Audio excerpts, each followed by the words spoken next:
Venga, arrancamos con el tema 4. Buenos días a todos. Arrancamos con el tema 4, que como veis parte con teorías de la interpretación. No obstante, recordemos algunas cosas respecto de qué es interpretar, cosas que os conté al principio del curso. Mirad, la gran pregunta respecto de las teorías de la interpretación es si la interpretación es un acto de conocimiento o un acto de decisión o creación, ¿vale? Sin embargo, antes de eso tenemos que decir dos cosas sobre la interpretación. Nosotros lo que ya hemos visto es que la interpretación es... Tenemos los enunciados del legislador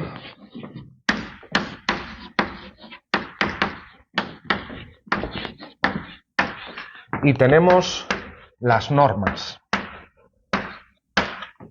¿Por qué dijimos eso? ¿Por qué dijimos esto? Os recuerdo, estos son entidades lingüísticas, son grafías o fonemas, mientras que las normas no.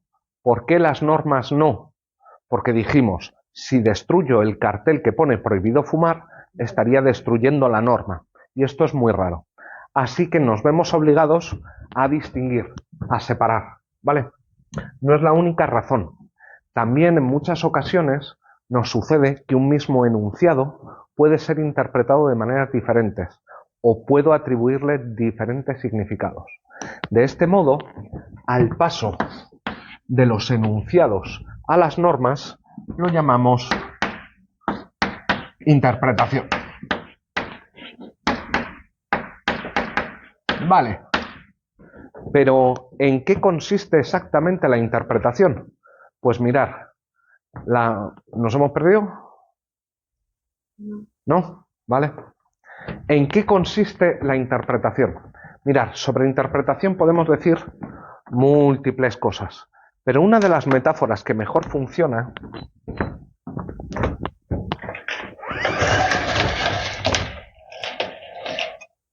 ¿Hay alguien que sea bilingüe perfecto en una segunda lengua? No. No.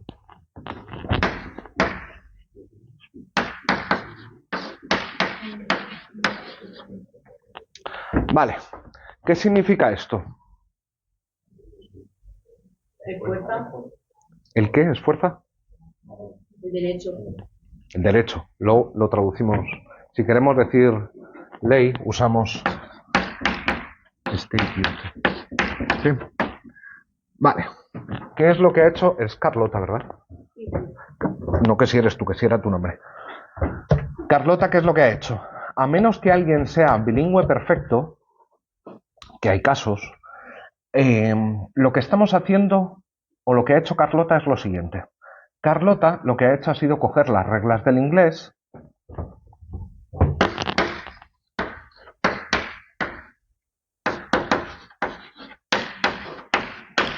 y lo que ha hecho ha sido aplicarlas, usarlas, ¿para qué? Para obtener un significado. ¿Vale? Ahora bien, ¿se ha parado aquí Carlota? No, Carlota ha hecho un paso sucesivo, que consiste en decir lo mismo de otro modo. Ha dicho, el derecho es fuerza. ¿Y cómo ha hecho esto? Pues simplemente, bueno, no simplemente, no es que sea una aplicación simple, pero en este caso es de carácter casi automática, porque nosotros cuando tenemos un determinado significado y lo tenemos que traducir, usamos las reglas del español de manera casi automática. O sin el casi, de manera automática. ¿Vale? ¿Sabéis cómo se llama la carrera de traducción?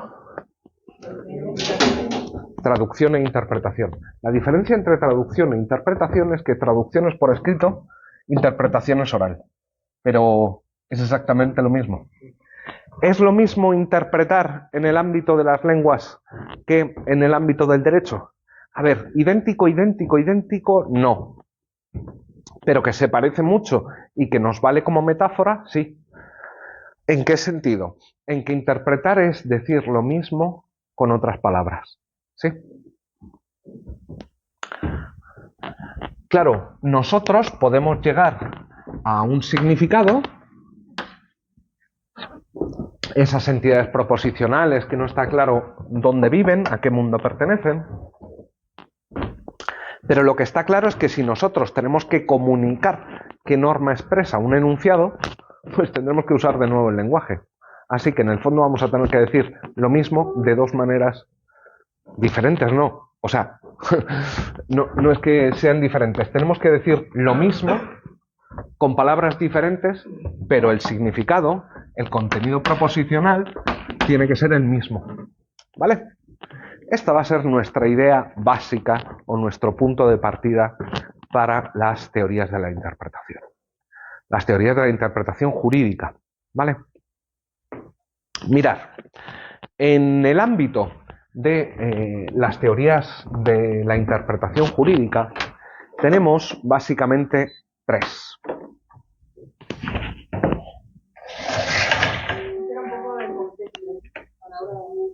Hombre, os acabo de dar un primer concepto de interpretación. Yo diría que es algo más que contexto. Esto como primer concepto. Es un concepto en alguna medida teórico, en otra es muy teórico. ¿Qué es lo que nos vamos a encontrar? Nos vamos a encontrar con tres teorías de la interpretación que lo que sostienen son cosas diferentes acerca de en qué consiste la interpretación. Repito, nuestro punto de partida es que interpretar es decir lo mismo con otras palabras. ¿Cómo? Usando las reglas del lenguaje. Claro, si de lo que estamos hablando es de interpretación jurídica, aquí en vez de las reglas del inglés, lo que vamos a tener de nuevo son las reglas del español. Así que vamos a usar las reglas del español, primero para averiguar el significado y nuevamente para expresar lo mismo con otras palabras. ¿Sí? ¿Vamos bien por el momento? ¿No?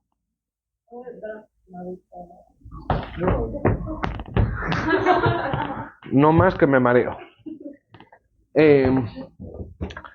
Mirad. A ver, cuando a nosotros se nos pide, o a vosotros se os pedirá, ¿qué significa el artículo 14 de la Constitución? ¿Qué es lo que hacéis? Pues lo leéis y a través de las reglas lingüísticas le tratáis de atribuir un significado. ¿Sí? Lo que pasa es que, Inés, si yo te pregunto que me digas cuál es el significado del artículo 14, lo que vas a hacer es necesariamente lo vas a tener que expresar lingüísticamente. Así que de vuelta vas a usar otras palabras, porque claro, si me repites exactamente lo que dice el artículo 14, me quedo igual, ¿sí? ¿Bien ahí? ¿Mejor? Vale. ¿Qué es lo que dicen nuestras teorías de la interpretación? Nuestras teorías de la interpretación dicen respectivamente, ¿cuáles son? Nuestras tres teorías de la interpretación: cognitivista, escéptica y ecléctica.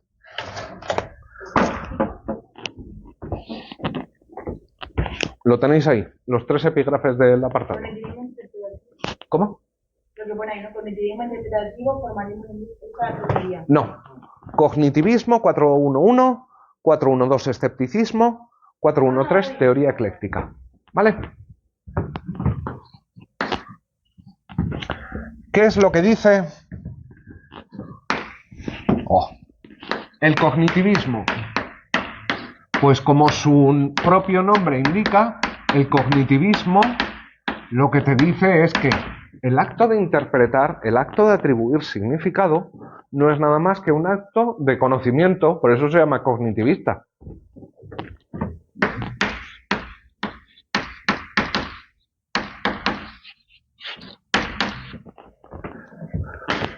La teoría escéptica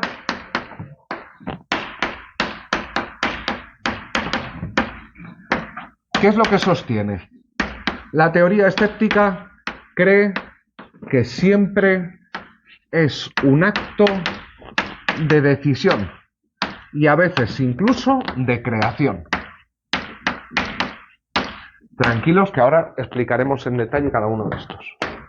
Y la teoría ecléctica o intermedia lo que sostiene es que, bueno, depende. Hay actos de conocimiento, en los casos fáciles, y hay algunos casos marginales en los que hay decisión. Pero, insisto, son casos marginales, escasos. ¿Vale? Bueno, vayamos entonces con el cognitivismo interpretativo. Hemos dicho que el cognitivismo interpretativo considera que interpretar es un acto de conocimiento. ¿En qué sentido de conocimiento? Pues mirar, en el sentido de que uno solo tiene que aprender las reglas lingüísticas y decir cuál es el significado. Es como en mates. En mates, si nos encontramos 2 más 2 más 2 más 7, pues ¿hay algún acto de creación ahí? ¿De elección? ¿Tú eliges el resultado? No.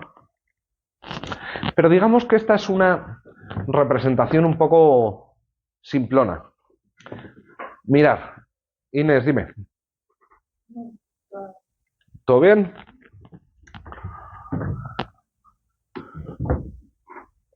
El cognitivismo más sofisticado, representado probablemente por Rafael Hernández Marín, profesor jubilado de esta facultad. ¿Cómo? ¿Eso lo podemos también como ejemplo? Mira, no sé si como ejemplo, sí, como ejemplo desde luego, pero me parece hacerle justicia a alguien que ha trabajado mucho y que ha hecho cosas brillantes y que no conocéis. Mirad.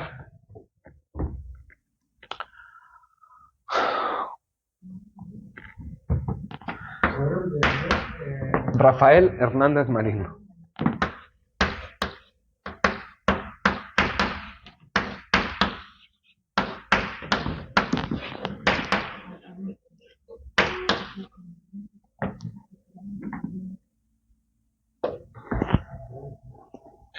Lo que sostiene interpretativo. Lo que sostiene Rafael Hernández Marín y algunos colegas es que los enunciados interpretativos tienen valores de verdad. Es decir, que pueden ser verdaderos o falsos. Son descriptivos. En cuanto aplican normas, se podría decir que no. Pero lo que están diciendo es que esas normas son hechos sociales que simplemente tú constatas y por tanto atribuyes, pero sí son enunciados descriptivos. ¿Por qué? Porque un enunciado interpretativo se compone de 2 partes. Tenemos, en primer lugar, un enunciado interpretado. Pongamos artículo 14 de la Constitución.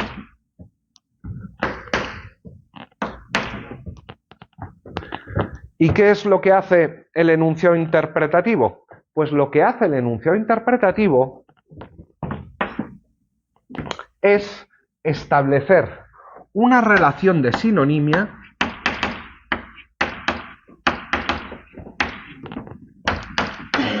con el enunciado interpretante.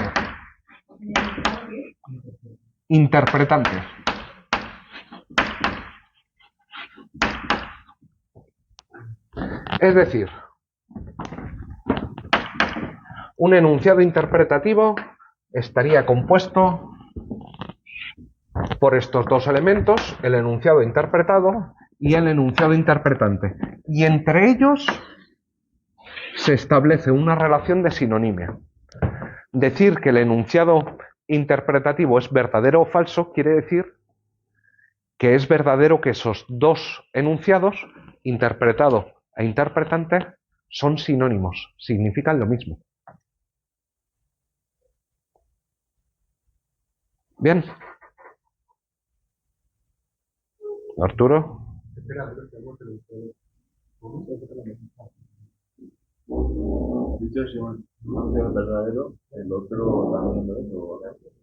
Estoy diciendo, este enunciado es verdadero o falso. ¿Cuál es este enunciado? Este enunciado está compuesto por aquello que voy a interpretar y por el enunciado con el que lo digo de otra manera. Y en medio, ¿qué hay? Una afirmación de que son sinónimos, ¿vale? De que quieren decir lo mismo. Preguntadme a mí. El enunciado interpretante es, el artículo 14 significa que está prohibido discriminar. Verdadero o falso sería interpretativo. Claro. Aquel que dice que entre uno y otro hay relación de sinonimia. ¿Vale? No. Esto se puede sostener desde diferentes puntos de vista. De hecho, Rafa Hernández Marín lo sostiene solo en el primer sentido, formalismo lingüístico. Vayamos con qué es el formalismo lingüístico. Alguien podría decir, bueno, interpretar, como hemos dicho allí, no significa otra cosa más que traducir, decir lo mismo de diferentes maneras. ¿Y cómo sé que dos enunciados dicen lo mismo? Pues dos enunciados dicen lo mismo, o sé que dicen lo mismo, porque estoy aplicando las reglas lingüísticas. ¿Vale? Ahora bien, ¿cuáles son estas reglas lingüísticas? Bueno, las reglas lingüísticas del español. Sí, pero ¿de qué se componen estas reglas lingüísticas? Pues mirar, ya hemos visto que al menos tenemos dos dimensiones. La dimensión semántica. ¿A qué hace referencia la dimensión semántica? Al significado de las palabras.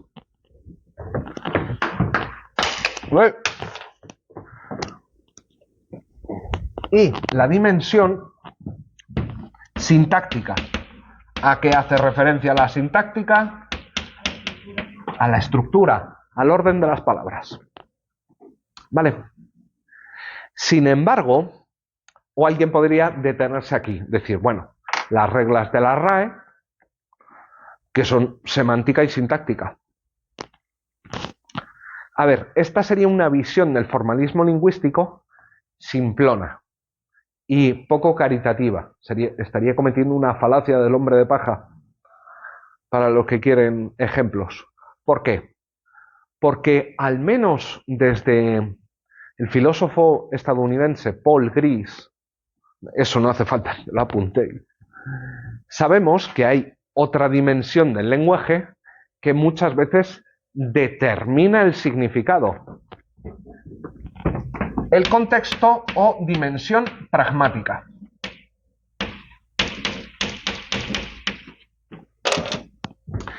¿Qué quiere decir esto? Quiere decir que qué significa realmente un enunciado no depende únicamente de las palabras y su orden, sino que depende también del contexto de enunciación. ¿Qué quiere decir el contexto de enunciación? Pues cuándo, cómo, dónde lo has pronunciado. ¿Sí? Pongamos que yo os digo en este momento, os ruego que guardéis los móviles. ¿Sí? Pero os digo exactamente lo mismo el día del examen, antes de comenzar. ¿Significan lo mismo esas palabras? No. No significan para nada lo mismo.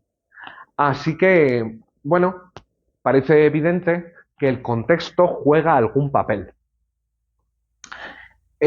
Mirar, la mayoría de la filosofía del lenguaje general, que no jurídico, sostiene esta tesis. Sostiene una forma de formalismo lingüístico. ¿En qué sentido? En que piensan que mediante diferentes marcadores lingüísticos podemos averiguar cuál es el contexto y determinar cuál es el verdadero significado de un enunciado. Esta es una tesis dominante en filosofía del lenguaje.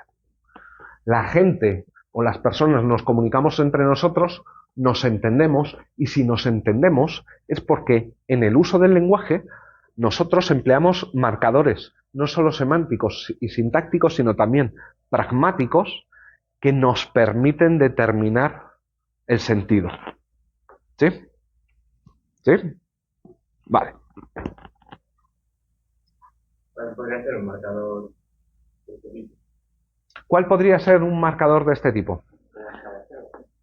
Desde exclamaciones a el momento en el que se diga. Claro, yo si simplemente cojo el enunciado aislado, podría concluir cosas diferentes. Pero claro, si alguien se toma en serio qué es lo que estoy diciendo, hará notar a quien se lo esté contando el contexto en el que lo dije. O entonación. Hay muchísimas formas de explicitar marcadores pragmáticos, ¿vale? El marcador pragmático simplemente lo que hace es hacer referencia o determina el contexto de enunciación. En los casos del humor negro, en supuestos de... Mira, esa es muy buena pregunta. Nosotros hemos visto básicamente dos juegos del lenguaje. Hemos visto el descriptivo y el directivo, ¿vale? ¿Existen más juegos del lenguaje? Desde el segundo Wittgenstein sabemos que son no muchos, son muchísimos. El humor negro es una de las cosas más difíciles, o la ironía, que puede, para analizar desde el punto de vista de la filosofía del lenguaje. Nosotros nos hemos quedado en una cosa simple, pero claro, simple también porque el legislador suele emplear el lenguaje directivo y los jueces a veces el descriptivo, pero hay múltiples más, ¿sí? Pero eso ya es filosofía del lenguaje, sale de nuestro alcance. Pues mirar, en el ámbito de la filosofía del derecho, la tesis del formalismo lingüístico es hiperminoritaria, ¿vale? Pero en el ámbito de la filosofía del lenguaje general. Eso también lo he dicho. Es decir, mientras que los filósofos del lenguaje sostienen que nos comunicamos, nos entendemos, el contexto de enunciación nos permite entender, hay casos de error, pero son relativamente escasos, como por ejemplo cuando tú estás siendo irónico con alguien y te toma el pie de la letra. Normalmente, de hecho, sospechamos diciendo, esta persona, si lo racionalizamos, decimos, esta persona en realidad no conoce las reglas lingüísticas lo suficientemente bien como para darse cuenta de que lo que está diciendo es irónico. De lo que estoy diciendo es irónico. ¿Sí? En filosofía del derecho o en filosofía de la interpretación jurídica, esta tesis es superminoritaria. Superminoritaria. El porqué o la crítica a este formalismo lingüístico, lo que vamos a hacer es verla cuando veamos 4.1.2, el escepticismo interpretativo. ¿Vale? Antes, sin embargo, quiero que veamos 4.1.1.2, el neoformalismo axiológico. Mirad, el formalismo lingüístico al final se refiere siempre al contexto lingüístico.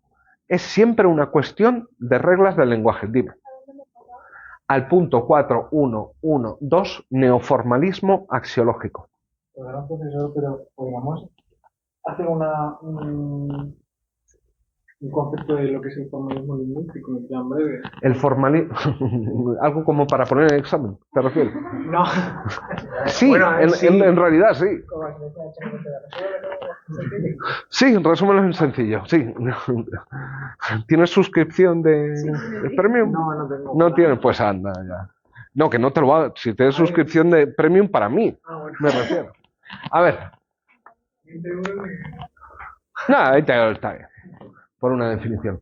El formalismo lingüístico es la tesis según la cual el significado de los enunciados jurídicos depende completamente de las reglas del lenguaje. Pero ojo, metiendo reglas del lenguaje, sí sintáctica, sí semántica, pero también pragmática. ¿Vale?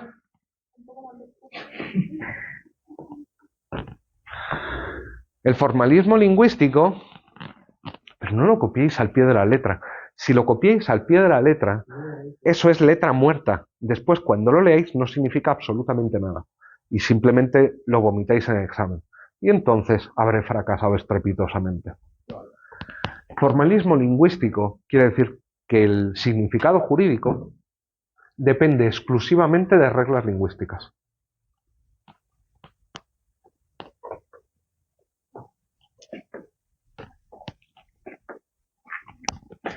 ¿Qué es el neoformalismo axiológico? El neoformalismo axiológico, en realidad, es muy crítico con el formalismo lingüístico. Mirad, la persona que más lo puso de moda, o que más influyente ha sido en este sentido, ha sido un viejo conocido, Ronald Dworkin. ¿Sí? Dworkin, no Dworkin. Ronald Dworkin. Si os acordáis, este era uno de los teóricos de los principios como triunfos, como normas implícitas o como normas fundamentales. ¿Qué es lo que sostiene Dworkin a este respecto? Lo que viene a sostener Dworkin es, cuidado, que cuando estamos interpretando, no estamos simplemente atribuyendo sentido a textos, o al menos cuando los jueces interpretan, no es simplemente que estemos atribuyendo sentido a textos, sino que lo que estamos haciendo es decidir si alguien cobra o no cobra, se va a la cárcel o no va a la cárcel.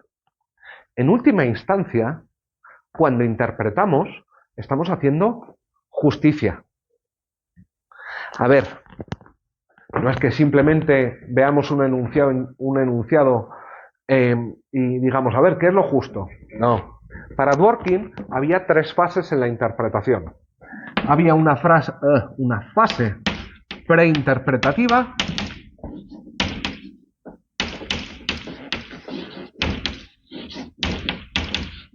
una fase interpretativa y una fase postinterpretativa.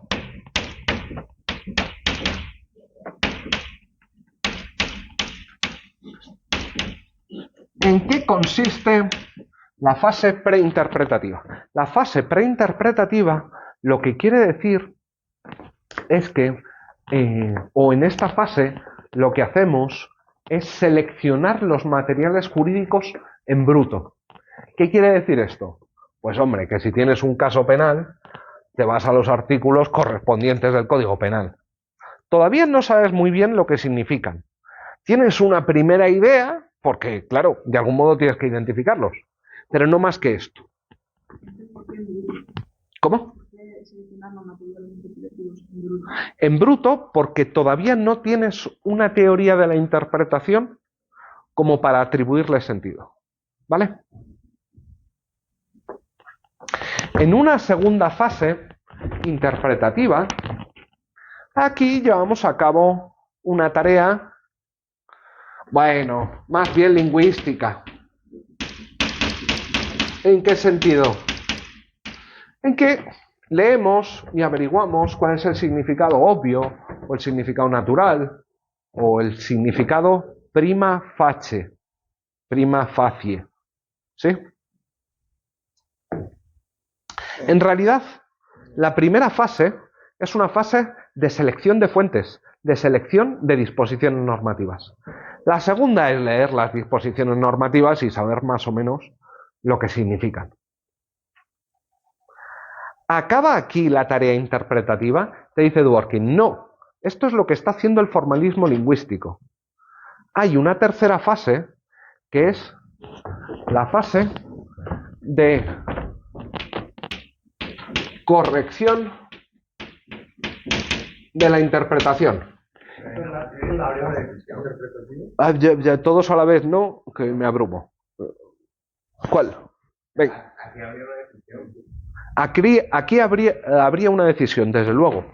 Dworkin está pensando especialmente en la decisión judicial. ¿Solo en la decisión judicial? No. Pero ¿por qué hay esta fase correctiva? Bueno, porque en última instancia, cuando interpretamos, lo que estamos haciendo es hacer justicia. ¿Y cómo sé que hago o no justicia? Hola, sí. ¿Cómo sé que hago o no justicia? Pues sé que hago justicia porque, volvemos al tema 2, porque tengo una serie de principios que fundamentan el ordenamiento y que son los que justifican que tengamos un ordenamiento jurídico. Dice Dworkin, mira, aquí, dado que estamos condenando a la gente o quitándole los bienes o cosas por el estilo, lo que tenemos que hacer es una interpretación tal, orientada por principios, que haga que nuestra práctica jurídica, nuestra práctica de condenar gente, de llevar a gente a la cárcel, de divorciarles, de hacer que uno restituya a otro, que aparezca bajo su mejor luz. ¿Os acordáis del principio de caridad interpretativa? Tratar de reconstruir al otro de la mejor manera posible. Te dice Dworkin, tienes que hacer una interpretación que muestre nuestra práctica de meter a gente en la cárcel de la manera más plausible posible. Más plausible en términos morales, ¿sí? Por eso se llama neoformalismo axiológico, porque en última instancia lo que está haciendo es recurrir a valores. ¿Qué valores? Los principios del ordenamiento jurídico. Pepe. Esto último no me entender, lo que dice Dworkin de los principios, esto no entiendo. A ver, tenemos clara la noción de principios en Dworkin. Sabemos que la interpretación para él tiene tres fases. Preinterpretativa, selección de materiales. Interpretativa, significado prima facie, ¿qué significan? Fase posinterpretativa. ¿Está esto de acuerdo a nuestros principios? ¿A nuestro criterio de justicia? Si no lo está, corrijo la interpretación prima facie para reconducirlo a nuestros principios de justicia. ¿Para qué? Para que la práctica de condenar, de dar indemnizaciones, de quitarle a la gente sus propiedades, aparezca como una práctica justificada, como algo razonable. ¿Sí?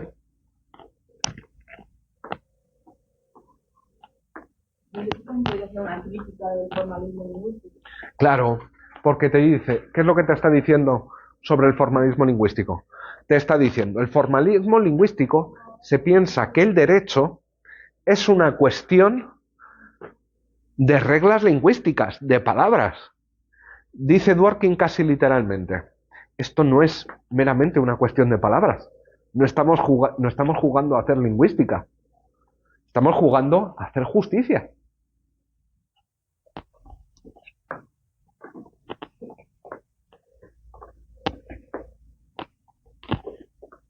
Bien. ¿Qué crítica le podemos lanzar a Dworkin? ¿O se le ha lanzado a Dworkin? A ver, muy bien. En última instancia, justicia y cuáles sean los principios del ordenamiento. Es más, no solo cuáles sean, sino cómo resuelvo los conflictos entre los principios del ordenamiento, es una cuestión extremadamente subjetiva. No obstante, Dworkin ha sostenido siempre la tesis de la única respuesta correcta. ¿Qué quiere decir esto? Pues es una forma de defenderse de la crítica de subjetivismo. Entonces, lo que te viene a decir es que siempre, en todo caso, hay una correcta ponderación de los valores, una correcta forma de saber qué es lo justo y, por tanto, una correcta forma de corregir la interpretación, de saber cuál es el significado auténtico, el auténtico significado. No me he enterado. ¿De alguna parte en concreto? De esto último que acabas de decir. De lo de la única respuesta correcta. Sí, lo de la única... Vale. ¿Por qué Dworkin y otros los consideramos neoformalistas? El formalismo lingüístico venía a decir que el significado siempre depende del contexto lingüístico, perdón, de las reglas lingüísticas, incluidas las de contexto, las pragmáticas. Si tú aplicas las reglas correctas, vas a saber cuál es el significado. ¿Sí? Cognitivismo, sabes cuál es el significado. ¿Qué es lo que hacen Dworkin y el neoformalismo axiológico? Pues te están diciendo, siempre interpretar es conocer. ¿Cómo conocer? Mira, fase preinterpretativa, lingüística y posinterpretativa. ¿Cuáles sean los valores, los principios y la concepción de la justicia correcta? Siempre una. Dworkin era un objetivista en materia metaética. Si es así, solo cabe una respuesta correcta, solo cabe una interpretación posible. ¿Cuál? La correcta a la luz de los principios de justicia. O sea, dependiendo del concepto que tengan las personas, la sociedad. No, el correcto. ¿Y qué significa el correcto? El objetivamente correcto. ¿Que cuál sea? Bueno, Dworkin es heredero... Estás alucinando, Aroa, ¿verdad? Sí. Pobrecita. Dworkin no es que fuese un discípulo de Rawls, pero sí admiraba la obra de Rawls. ¿Y qué relevancia tiene esto? Os recuerdo, Rawls pensaba que se podían alcanzar una serie de principios de justicia como a través de la idea de diálogo ideal, un conjunto de principios que todos estaríamos dispuestos a suscribir. Si esto es así, Agustín, para Dworkin existen una serie de principios de justicia. ¿Cuáles? Aquellos que todo el mundo estaría dispuesto a suscribir. No lo que piense realmente la gente aquí y ahora, sino aquellos que estarían dispuestos a suscribir. Así que hay cosas que están bien y cosas que están mal. Hay decisiones justas y decisiones injustas. ¿Cómo sé que una interpretación es correcta o no? Es justa. Es conforme a estos valores que justifican el ordenamiento, a estos valores que estaríamos dispuestos a suscribir todos. Pepe, pregunta. Pero esto lo has dicho como crítica a lo de la tesis de única respuesta correcta, todavía no. La crítica decía, no es Arturo, no es Agustín. Adrián, perdón, las tres, ¿sabes? Que se me escapa una con la otra. Adrián lo que nos decía es, ojo, que si depende de los principios y de la concepción de la justicia de cada cual, aquí caemos en un subjetivismo brutal. Y yo le he dicho, puede ser.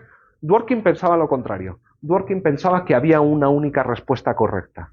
¿Por qué? Porque desde el punto de vista moral, o metaético, mejor dicho, es un objetivista. Piensa que hay valores correctos e incorrectos.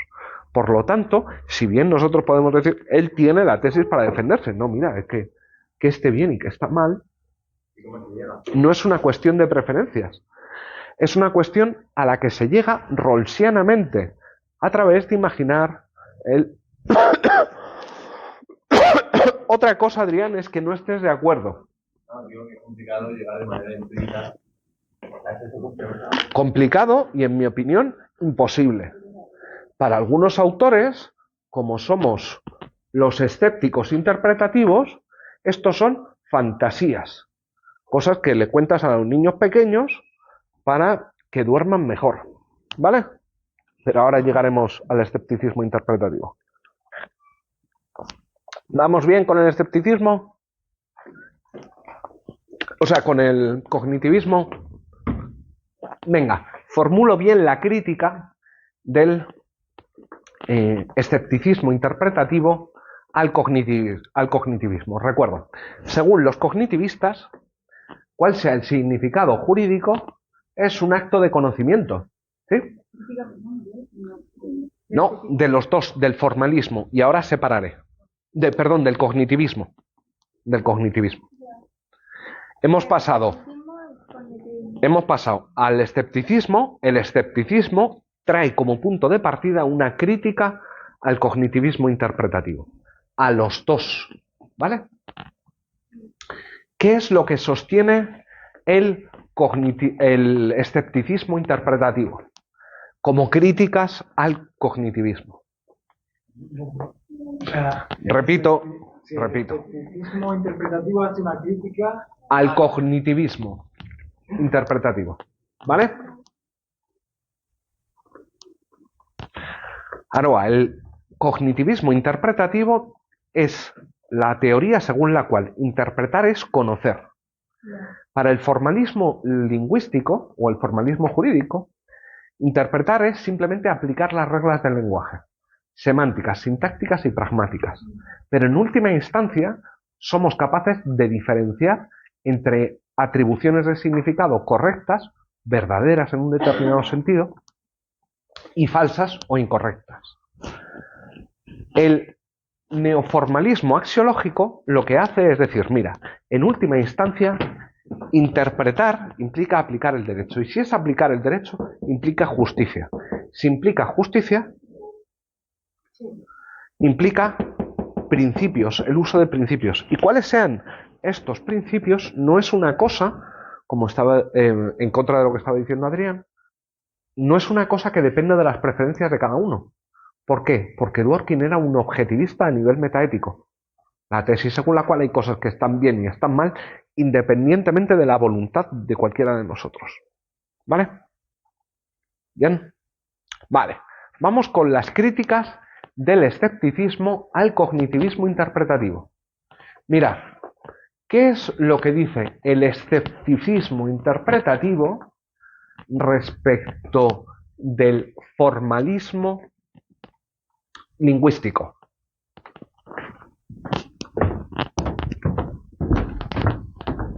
Vamos a escribir para que nadie se nos pierda más.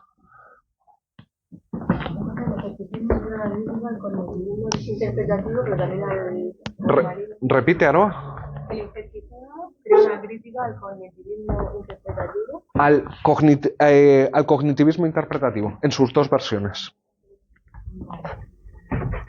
Sus dos versiones, una es el formalismo lingüístico y el otro el neoformalismo axiológico.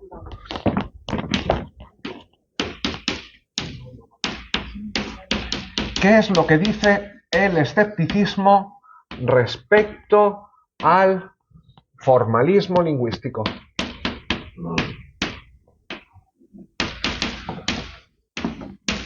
Pues mirad, lo que dice respecto del formalismo lingüístico es, sí, muy bien, la interpretación es un acto de aplicación de reglas del lenguaje.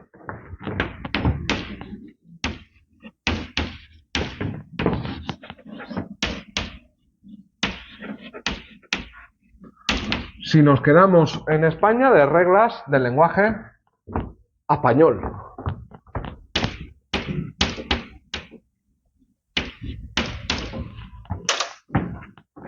El formalismo lingüístico es un conjunto de reglas.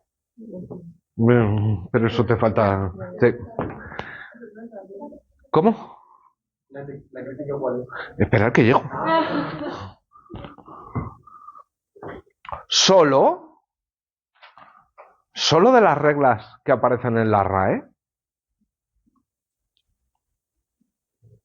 ¿Os pasó en primero o segundo que os juntabais con amigos del colegio o del instituto o bueno, amigos que no estuviesen haciendo la carrera de Derecho y os empezaban a decir, ¿hablar raro? ¿Qué coño estás diciendo? ¿Estás usando palabras como enfiteusis y movidas así? O sea, ¿qué te ha pasado en la boca? Pues lo que te ha pasado en la boca ha sido una facultad de Derecho. ¿Por qué? ¿Por qué una facultad de Derecho? Porque los juristas hablamos diferente al resto de gente. Si yo le pregunto a alguien en la calle qué significa propiedad, me va a decir, pues que algo es mío. Si tú respondes eso en el examen de derechos reales, pues el rosco que te plantan hace el círculo perfecto. Para nosotros, las palabras significan a veces cosas, ¿cómo decir? Cosas que no tienen significado en la lengua habitual. Si tú le preguntas a alguien qué es esto, enfiteusis, en el lenguaje normal, no sé si estará en la RAE, pero desde luego usamos soft law y cosas ratio de Chidenli, usamos términos que no porque vengan de diferentes lenguas, sino que es que no existen en el lenguaje natural, en el lenguaje habitual. Tenemos términos propios. Así que a las reglas del lenguaje habitual le tenemos que añadir una terminología propia.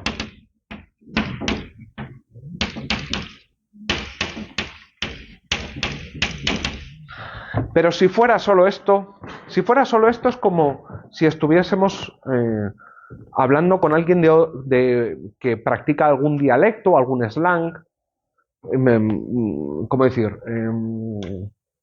Especialidades lingüísticas, ¿sí? Pero no es solo este el problema, ojalá fuera este el problema. El problema es que, aparte de unas reglas para la terminología propia, lo que tenemos son reglas del lenguaje jurídico. ¿Y esto qué es lo que hace? Esto lo que hace es que interpretemos, dotemos de significado a las mismas palabras de diferente forma. ¿Sí? Para nosotros, las palabras tienen significados diferentes. Palabras del lenguaje natural como prohibido. ¿Qué significa prohibido? Espera. Obligación. Tenemos un montón de reglas para atribuir significado. De hecho, si lo pensáis bien, llevamos al menos 2 milenios, que se dice rápido, 2 milenios forjando reglas lingüísticas propias. Si alguien te dice que está prohibido jugar al fútbol, pues nosotros decimos, si no ha dicho nada sobre el resto de comportamientos, entonces querrá decir que está permitido. ¿No? Mira, eso se llama razonamiento a contrario, o razonamiento analógico, o nosotros recurrimos en ocasiones a argumentos sistemáticos. No, mira, es que precisamente porque definió en el Código Civil la noción de niño o niña, cuando tenemos que interpretar el Tratado Internacional de Protección de Niños, Niñas y Adolescentes, usamos la definición del Código Civil. Eso la gente normal no lo hace. Te dice el escéptico interpretativo respecto al formalista lingüístico. Pero vamos a ver, que esto no es simplemente las reglas de la RAE. No es simplemente las reglas de la RAE, sino que nosotros tenemos nuestras propias reglas para atribuir significado. La gente no interpreta según la ratio legis y cosas por el estilo. Y alguien podría decir, bueno, pero aún así, si conocemos todas las reglas lingüísticas, podríamos seguir felizmente en el formalismo lingüístico. Conocemos las reglas lingüísticas y las reglas del español jurídico, las conocemos todas. y vivimos felizmente. Te dice el escéptico interpretativo, ya, pero aún así hay una diferencia muy importante entre la interpretación jurídica y la interpretación en el mundo, en contextos naturales o en contextos ordinarios del lenguaje. ¿Y cuál sería esta especialidad? ¿O cuál sería esta gran diferencia? La gran diferencia es que cuando nosotros nos comunicamos sin hablar en jurídico, ¿qué es lo que pretendemos? Lo que pretendemos es entendernos. Y claro, al entendernos o al intentar entendernos, lo que estamos haciendo es jugar colaborativamente. Estamos colaborando, porque yo quiero que me entiendas y tú quieres entenderme a mí. En este sentido, claro, es posible repreguntar, oye, ¿qué has querido decir? En segundo lugar, voy a tratar de ser lo más claro posible para que a ti te llegue el significado que yo te quiero transmitir. Y así sucesivamente. ¿Pasa esto en el derecho? ¡Cucú! ¡Cucú! Ni en broma pasa esto en el derecho. ¿Por qué? Porque lo que tenemos es una auténtica lucha por el significado. Quien dice lucha dice guerra por el significado. ¿Por qué? Joder, porque lo que está en juego es que metamos a alguien en la cárcel o que no. Que empecemos a condenar a determinados tipos de agresores sexuales o los saquemos de la cárcel. Por la interpretación jurídica hay puñaladas. Esto no es un juego cooperativo. Las partes de un proceso no van a colaborar en la interpretación. Entre gobierno y Tribunal Supremo no colaboran en la interpretación. Ni entre legislativo y judicial. Ya se ha visto varias veces. ¿Sí? De hecho, es un juego competitivo por intentar imponer el significado. ¿Sí?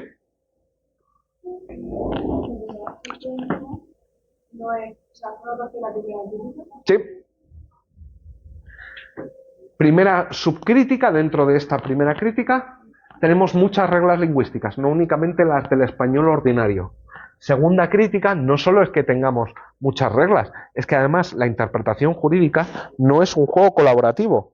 No pretendemos llegar a un mismo objetivo, porque para algo está el derecho, para gestionar los conflictos entre gente que quiere cosas diferentes. Por lo tanto, en la interpretación jurídica es la cuchillada, claro.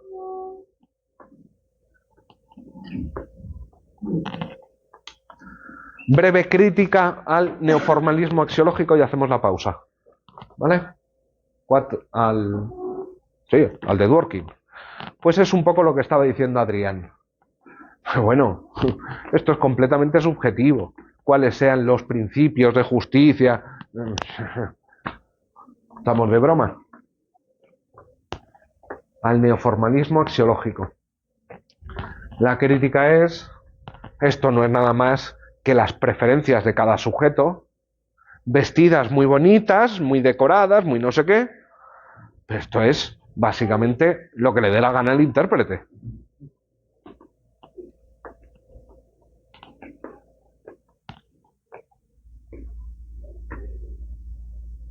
Y con esto hacemos la pausa.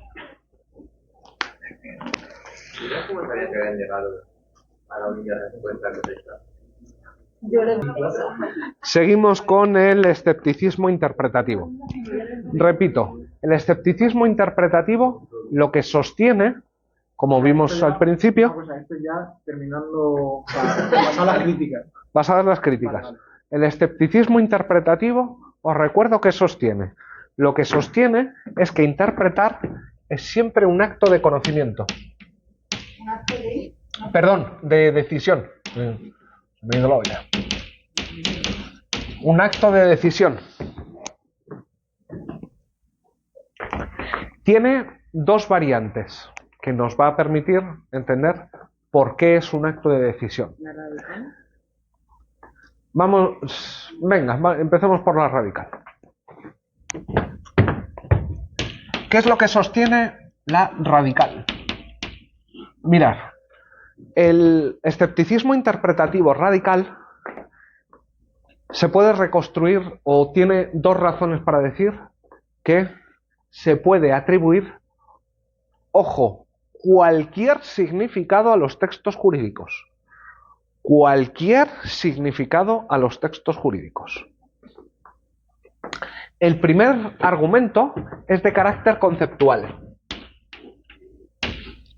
¿En qué sentido? A ver, ¿qué hemos dicho que es la interpretación? La interpretación es la atribución de sentido, significado, a los textos jurídicos. ¿En eso estamos de acuerdo? ¿Sí? Es decir, que el significado viene con el acto de interpretación. Si viene con el acto de interpretación, entonces el significado no es previo a la interpretación. Sí. Sabemos que interpretar es atribuir significado. Vale. Si el significado viene con la interpretación, ¿hay algún significado previo al acto mismo de interpretación? Conclusión, si no hay ningún significado previo al acto de interpretación, puedo atribuir el significado que me dé la real gana. Dice, todo acto de interpretación es de creación de un significado. Porque antes del significado, ¿qué hay? Nada. Antes de la interpretación no hay significados.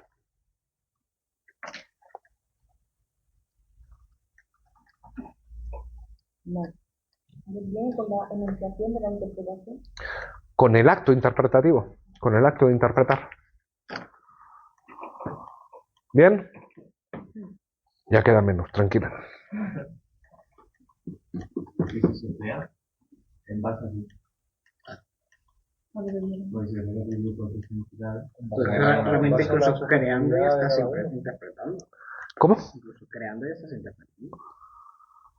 Incluso creando estás interpretando. Al revés. Creo una definición y estoy interpretando de forma privada el significado de la misma. Bueno, sí. Interpretaría la norma. Creando una regla, interpretaría la norma. Creando una regla, ¿en qué sentido? O sea, yo pongo los mayores. Es mayor de edad a los 18 años. No. Tú mismo la estás interpretando, sí, al crearla. Ahí hay un problema, porque está bien, Adrián, cuando el que la creas eres tú. Cuando la crea el Parlamento, cuidado que es otra cosa. Porque pueden no coincidir todos los sujetos en el significado que se le atribuye a la ley. Eso se especifica en civil cuando dice que interpretarlo. Sí, pero una comisión parlamentaria de 30. Lo veremos cuando veamos el sentido, el argumento intencionalista. ¿Hay alguna otra razón para suscribir el escepticismo radical? Aparte de la esta. Abracito así a lo lejos. Estamos variando ya. Que si hay primera, tiene que haber segunda. Si está la radical, pues estará la más lejos. No salimos de la radical todavía. A ver.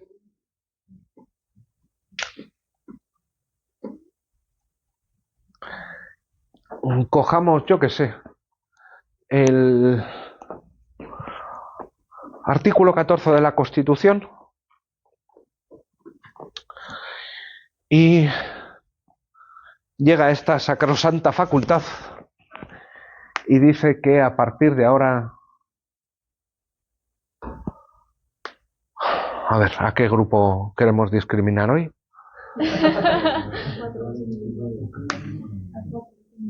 No, creo que no se arregla ya esto. Creo que no iba por ahí. Venga, hoy toca discriminar a las personas transexuales. Venga. Y decimos, llega la facultad y dice que no se pueden matricular personas transexuales en la carrera de Derecho. obviamente todos pondríamos el grito en el cielo. Ok, y nos vamos frente a un tribunal y le decimos, oiga, y el tribunal te dice, ay, no hay discriminación ninguna. En el artículo 14 no se mencionan las personas transexuales. Decimos, no, hombre, no. Tribunal Superior de Justicia, Tribunal Supremo, Tribunal Constitucional. Y te dicen, nah, eso no es discriminación.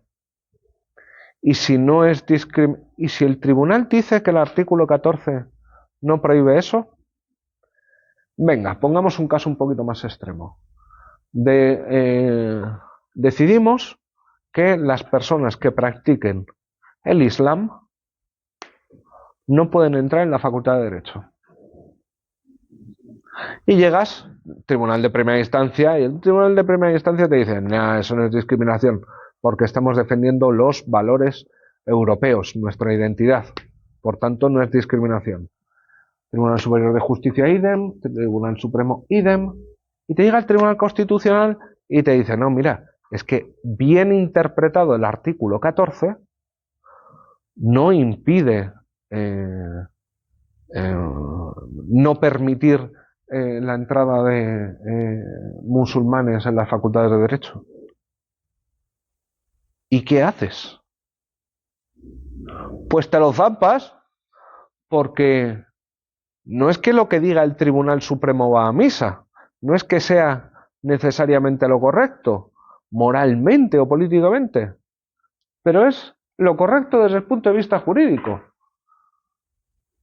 Tenemos precedentes y esa es la interpretación abominable, pero la interpretación adoptada por el Tribunal Constitucional y el Tribunal Supremo. ¿Esto qué quiere decir? Que mira, puede ser que tengamos que un caso claro de decir, pero ¿cómo eso no va a ser discriminación? Pedazo de animal. El Tribunal Supremo y el Tribunal Constitucional pueden en última instancia atribuir el significado que, perdón por el tecnicismo, les salga de los cataplines. ¿Y cómo llamamos el segundo argumento? El argumento de la jerarquía interpretativa. ¿Las jerarquías son elementos del escepticismo radical? No son elementos, son justificaciones para el escepticismo jurídico radical. Escepticismo interpretativo radical, perdón.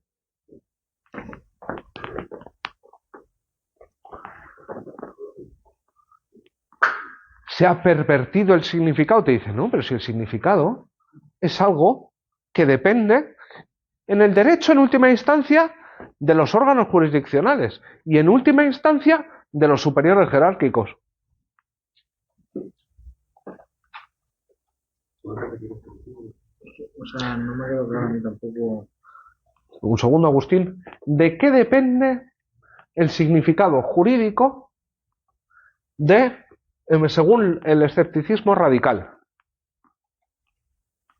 Pues de lo que le dé la real gana al Tribunal Supremo y órganos superiores. No hay un significado más allá de lo que diga el Supremo o más allá de lo que diga el Constitucional, porque el derecho es un lenguaje administrado y en este sentido, ¿quién fija el significado? Joder, si lo hemos dedicado casi un montón de horas. ¿El Tribunal Supremo a través de precedentes? ¿Ya? Claro. ¿Hay algún significado extra? ¿Te dice el escéptico radical? No. Significa lo que le salga de los cataplines al Tribunal Supremo, a los órganos jerárquicos superiores.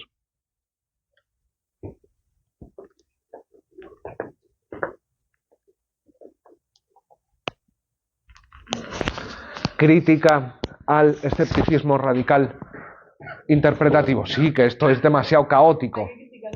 Hay que criticarlo todo. ¿Para qué lo hacen si luego lo van a criticar?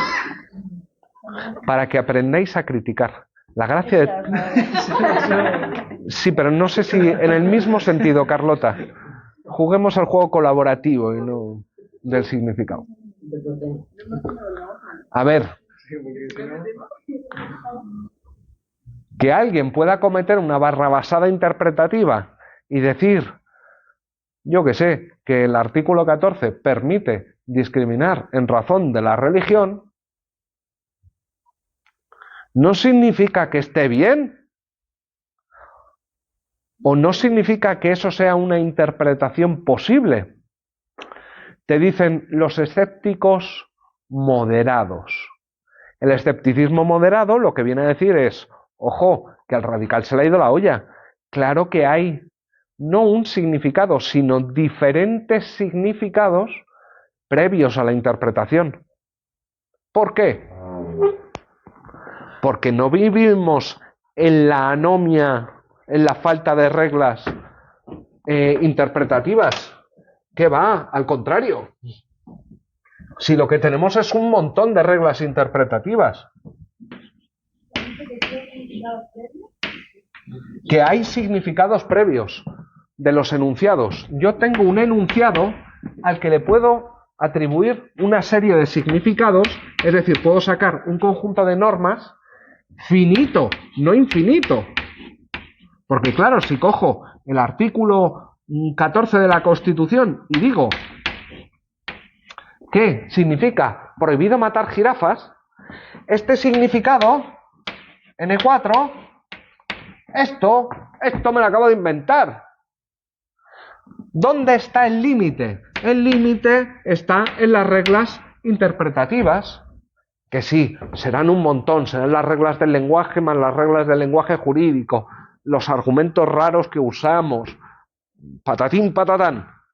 Pero una cosa es eso y otra cosa es decir que el artículo 14 significa prohibido matar jirafas. Ahí simplemente te has fumado algo. Que un conjunto de reglas interpretativas que permiten trazar lo que se conoce como marco interpretativo.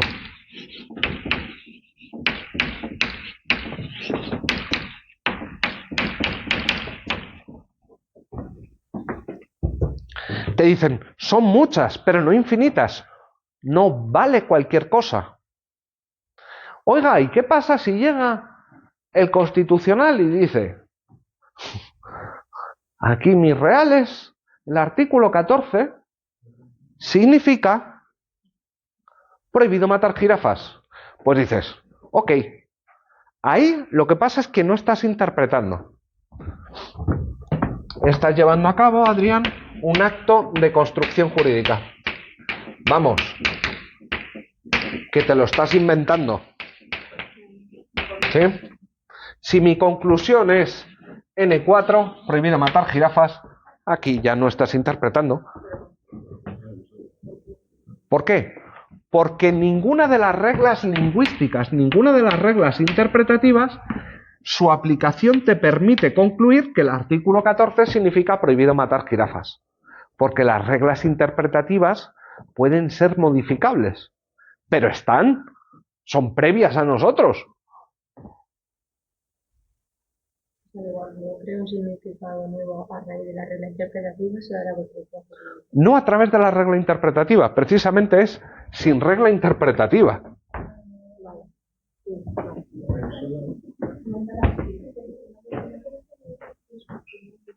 Hay tantos significados como que pueda obtener y aplicar las reglas interpretativas. Y tomarías una decisión. Ahí tomarías una decisión. Porque la construcción jurídica se da cuando se atribuye un significado sin seguir las reglas. Sin seguir las reglas, más allá de las reglas, cuando te estás inventando algo nuevo. Te dice el escéptico moderado, interpretar es esto, es jugar con las reglas de interpretativas, pero ¿hasta dónde van las reglas interpretativas? Las reglas interpretativas no te sirven para atribuir cualquier significado, pueden ser muchos. De hecho, el escéptico moderado, no os penséis que es el que te da seguridad jurídica. El escéptico moderado te dice que en todos los casos, a partir de un mismo enunciado, ojo, En todos, dice Guastini, en todos o casi todos se puede sacar más de una norma, más de un significado, a partir del mismo enunciado. ¿Sí? Hombre, aplicando distintas reglas de interpretación. Aplicando distintas reglas de interpretación.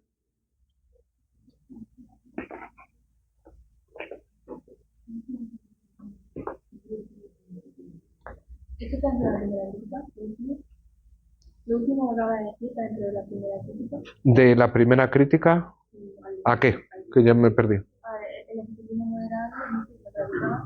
Sí, bueno, esto ya es la tesis del escepticismo moderado. Bueno, la tesis de moderado es la crítica al radical. Está acusando al radical de decir, mira, es que el significado es previo, o los significados son previos a la interpretación. Y entonces, ¿en qué consiste interpretar? Interpretar significa aplicar las reglas del lenguaje.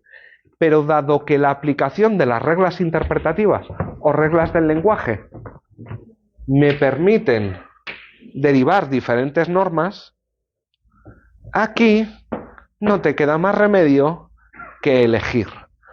El intérprete, diferentes significados que tiene, se encarga de escogerlo cuál cuadra más.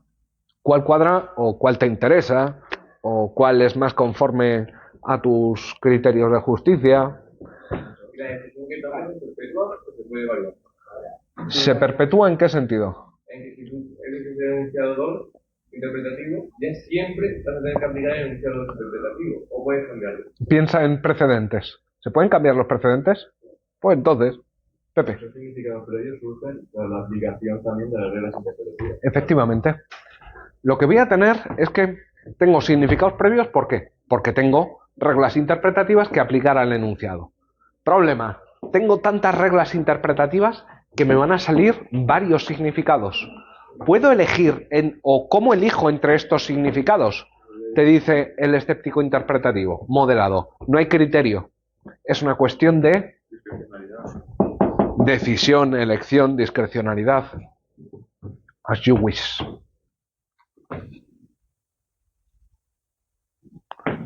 ¿Repito? Bueno, sí, eso. Yo también me alegro de verte. ¿Qué es lo que le he dicho a Pepe? Mira, no es que no existan significados previos antes de la interpretación. ¿Por qué? Porque en el fondo tenemos reglas del lenguaje. Y estas reglas del lenguaje nos permiten atribuir diferentes sentidos a los enunciados del legislador. Ahora bien, ¿cómo elijo entre estos diferentes significados que yo le puedo atribuir a lo que ha dicho el legislador, al enunciado del legislador? No hay criterio. Y esto pasa siempre o casi siempre, según Guastini. Pero también hay radicales que elegir, ¿no? Sí, pero la fundamentación es diferente. En el radicales no hay criterios interpretativos últimos y además el tribunal puede elegir cuál es el significado de un texto. El moderado que te dice, a ver, no perdamos los papeles. ¿Por qué? ¿Existen significados previos? Sí, claro, en un determinado sentido, sí.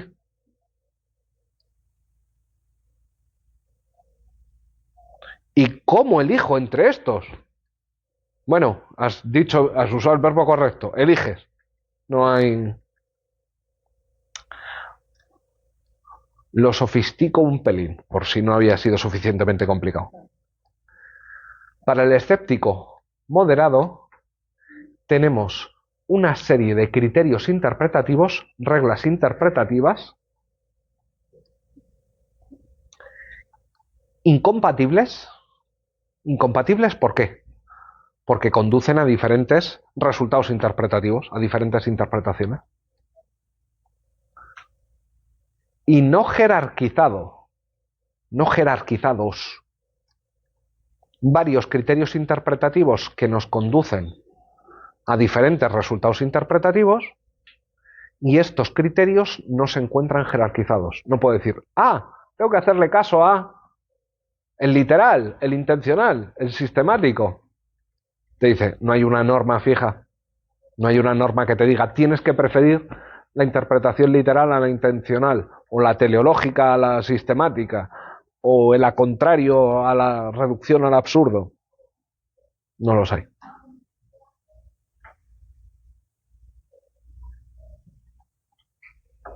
Entonces tampoco se diferencia mucho del neoformalismo arqueológico. Los muestran a los científicos y otros más en las reglas interpretativas. Lo que pasa es que el neoformalismo axiológico llega a la conclusión de que hay una respuesta correcta. El escéptico moderado te dice, no, hay varias. Hay varias. Y esto es trágico.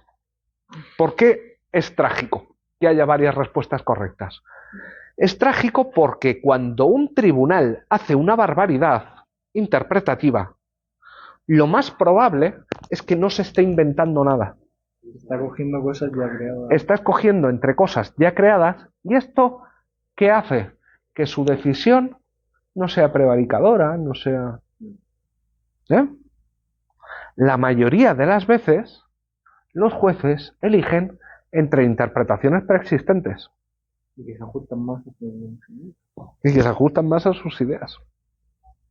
Y puede haber otras reglas de interpretación para las reglas de interpretación, para que eso no ocurra. Reglas de interpretación acerca de las reglas de interpretación. Las hay. Lo llamamos códigos hermenéuticos, ¿vale? ¿Cómo? Teoría del derecho. Código hermenéutico, y que lo que quiere decir en última instancia es código interpretativo. Es decir, básicamente una jerarquización de... ¿Existe una jerarquización compartida en la comunidad jurídica? No. Alguien podría decir, bueno, tenemos el Código Civil, que parece jerarquizar los criterios. Último punto del tema 4. ¿Vale? A este problema, al hecho de que a partir de un mismo texto, dadas las diferentes reglas interpretativas, podamos atribuir diferentes significados, repito, al problema que surge porque a partir de un mismo enunciado, al tener diferentes criterios interpretativos, podemos atribuir diferentes significados y podemos obtener diferentes normas, lo llamamos equivocidad.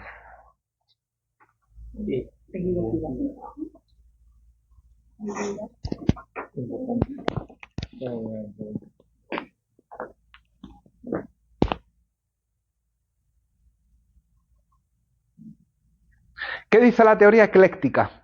Ecléctica o intermedia.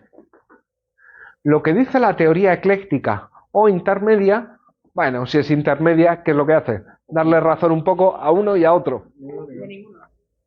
Y a ninguno a la vez, efectivamente.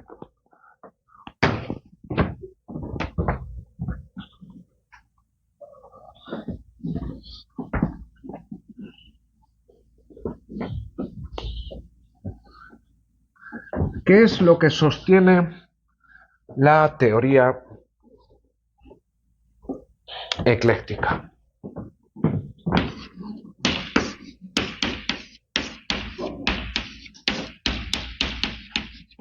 Pues te dice, mira, es que hay casos claros de lenguaje.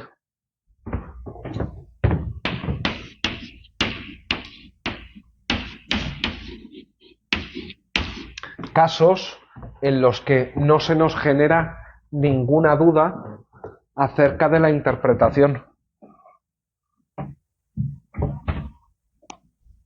¿Os suena la expresión caso claro?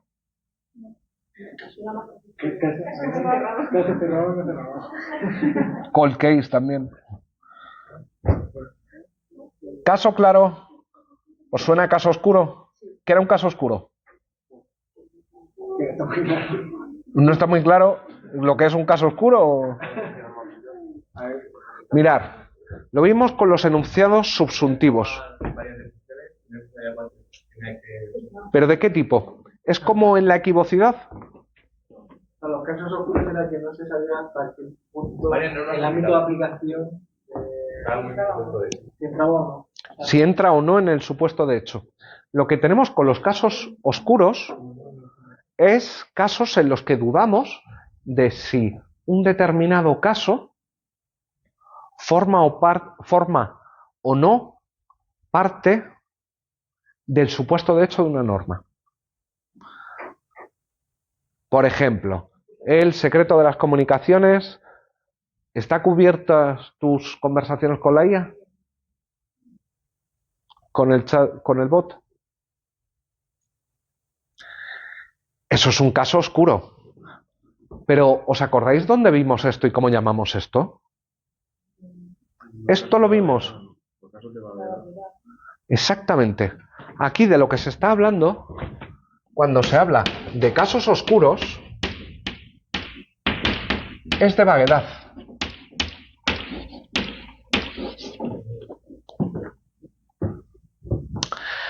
Claro, un caso oscuro es un ejemplo de vaguedad.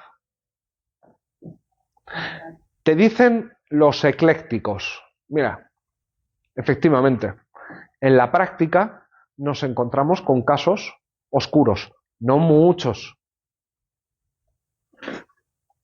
Pero en realidad la inmensa mayoría son casos claros.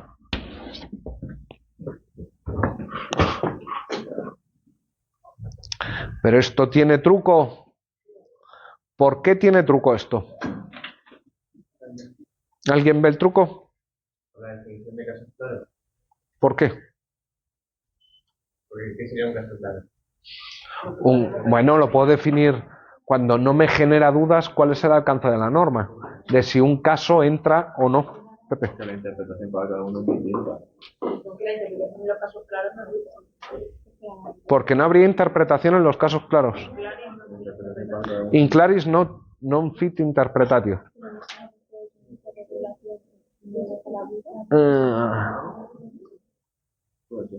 A ver, volvamos 2 pasitos para atrás. Nosotros hemos dicho que interpretar es atribuir significado. Volvamos un segundo a lo que ha dicho Inés. In claris non fit interpretatio. Cuando hay claridad, no hace falta interpretación. ¿Cómo puedo saber si un significado es claro u oscuro sin interpretar? Repito, interpretar es atribuir significado.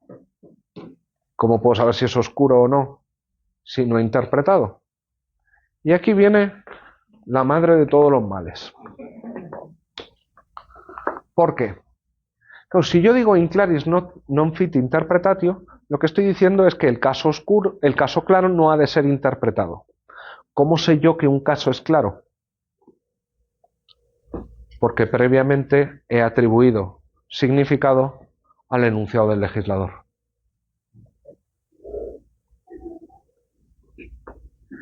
Claro, la teoría ecléctica, ¿en qué se está fijando? La teoría ecléctica se está fijando no en los problemas de equivocidad, no que el lenguaje jurídico y el lenguaje natural nos permitan atribuir diferentes significados, sino únicamente a los casos claros, que son casos en los que sabemos que un objeto del mundo o una categoría entra perfectamente dentro del alcance de una norma, y en los casos oscuros, cuando tenemos dudas. Pero para saber si un hecho o una categoría puede formar parte del supuesto de hecho de una norma, primero tengo que interpretar el enunciado y obtener la norma. Es verdad, se podría decir, los eclécticos distinguen o formulan un problema que puede pasar inadvertido, que es el de los casos oscuros, el de los casos de vaguedad. Ahora bien, están ignorando los problemas de equivocidad, están ignorando que para determinar si un caso es vago o oscuro, claro u oscuro, se requiere antes un acto de interpretación como atribución de significado.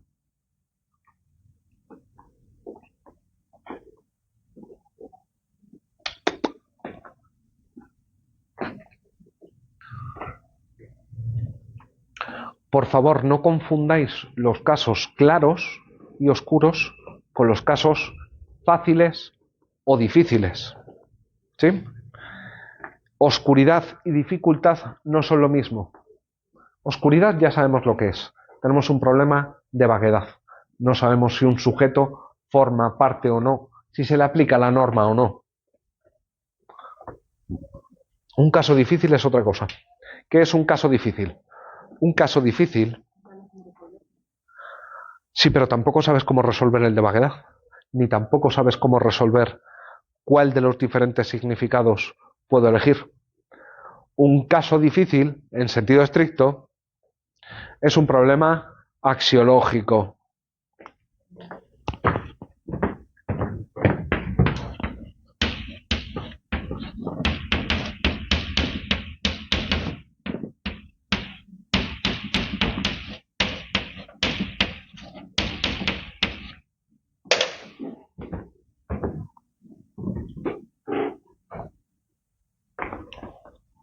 Pongo un ejemplo un poco radical y absurdo.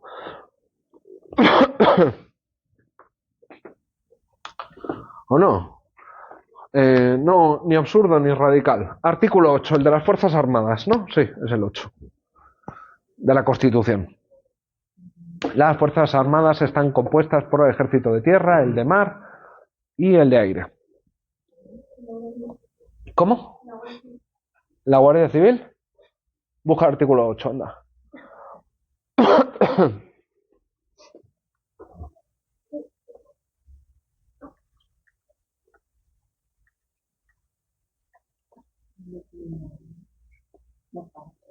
Ejército de Tierra, la Armada y el Ejército del Aire. Tiene como misión garantizar la soberanía. Bueno, vale. Como no tengo razón. Como no tengo razón, te suelto la puña. Perdón. A ver. Pongamos que tenemos un caso en el que alguien, un guardia civil, recurre una sanción que se le ha impuesto. ¿Vale? Por ejemplo, que ha salido a atender a su hijo pequeño, se acaba de reincorporar al servicio, el niño se pone malo, pide permiso a su superior jerárquico y el superior jerárquico le dice que niet, que nanay, que no. Y la otra dice, ¿que no? Te digo yo que sí. ¿Sí? Y entonces lo que se plantea es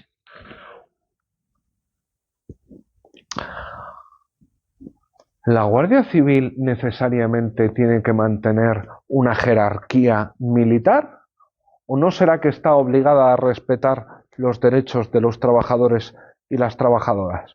Porque si no está en el artículo mencionado en el artículo 8 de la Constitución, igual tal vez lo que tiene que hacer la Guardia Civil es empezar a respetar el derecho de las madres para conciliar.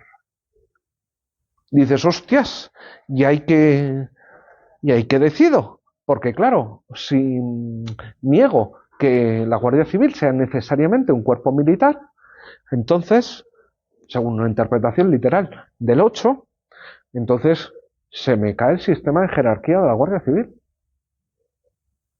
Y si digo que sí, van a seguir pasando barbaridades de este tipo que las mujeres no van a poder, las mujeres o los hombres, no van a poder cuidar de sus familias, cero conciliación laboral.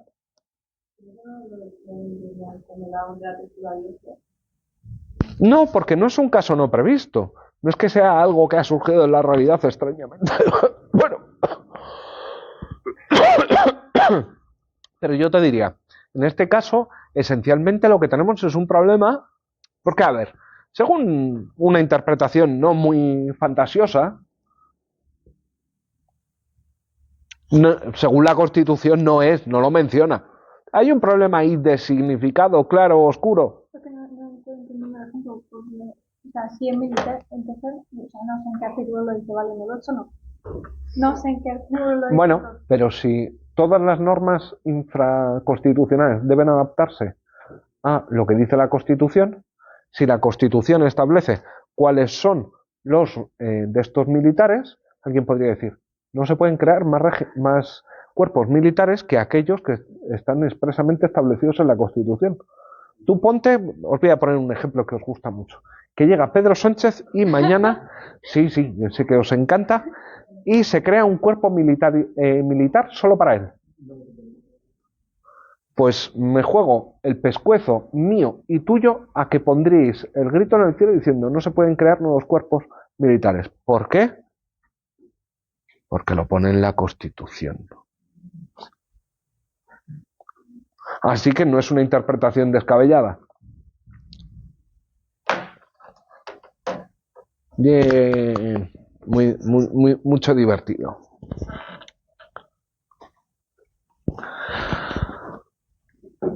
Daros cuenta que hemos visto vaguedad y equivocidad. La equivocidad, volveré sobre ella para explicar los tipos que hay varios.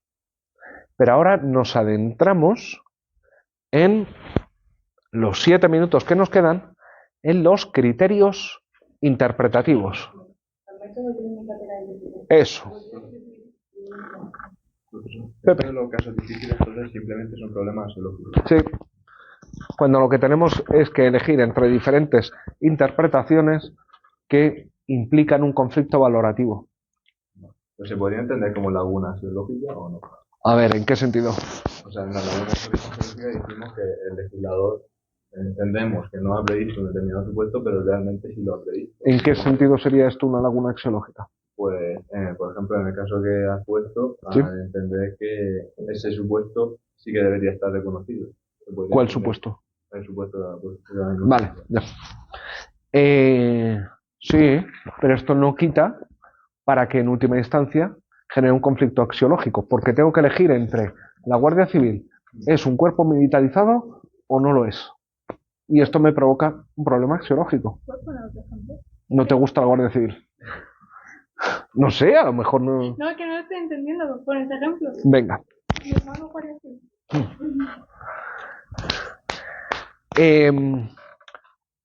¿Cuál es el artículo que Agustín, suelta el móvil? Pues, Sí, para eso. sí, en el móvil, teniendo el ordenador delante. No, se está metiendo conmigo por WhatsApp. Ah, muy bien. Para eso mandaros avioncitos mejor. ¿Alguien me dice cuál es el artículo de la Constitución que habla sobre el derecho a la vida? No, tú. Ay, no seáis pesados, uno de los dos. El 15. El 15, léelo, por fin. Todos tienen derecho a la vida y a la integridad física y moral, y en ningún caso puedan ser sometidos a tortura ni a penas o tratos inhumanos o degradantes. Queda abolida la pena de muerte, salvo lo que puedan disponer las leyes generales militares para asuntos de guerra. Venga, de tratos degradantes. Tenemos una norma que permite determinadas técnicas de interrogatorio en momentos de estado de alarma. Alarma, excepción o sitio. ¿Vale? Entre ellos, el ahogamiento fingido. ¿Sí? Coger a alguien y meterle la cabeza en un balde de agua hasta que se crea que se está ahogando. También se hace poniendo a la persona y echándole agua en la cara a lo bestia. Es eso. Nos encontramos con un caso en el que un tipo, teníamos la certeza de que tenía raptado a un niño pequeño, ¿vale? Y sabemos que el niño iba a morir de inanición o cualquier cosa, ¿sí? O que lo iban a matar, sí. Vale. ¿esa técnica de interrogatorio es considerado una pena, un trato cruel e inhumano? Pues, Hay un tratado internacional, ¿no? Para los derechos de los prisioneros. ¿Pero dice exactamente que está prohibido ese tipo de interrogatorio? Aquí, ¿qué es lo que tenemos? Tenemos que no utilizar determinados métodos de interrogación o de... ya no me sale la palabra. Y considerar, por tanto, toda la prueba obtenida de esta manera ilegal y saliendo la persona libre, o tenemos que decir que esos no son degradantes y permitir que sucedan estas cosas. A ver, ¿hay un problema lingüístico aquí? Yo diría que no. Nada. ¿Hay un problema axiológico? Alguien podría decir, sí. Hay un problema axiológico porque si no utilizamos estos medios, se ponen en riesgo la vida de personas. Esta es la doctrina estadounidense para saltarse su propia constitución y torturar a prisioneros.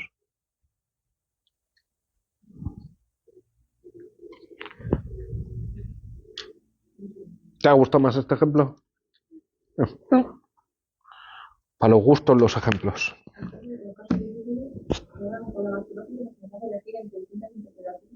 Entre diferentes interpretaciones que implican diferentes valores.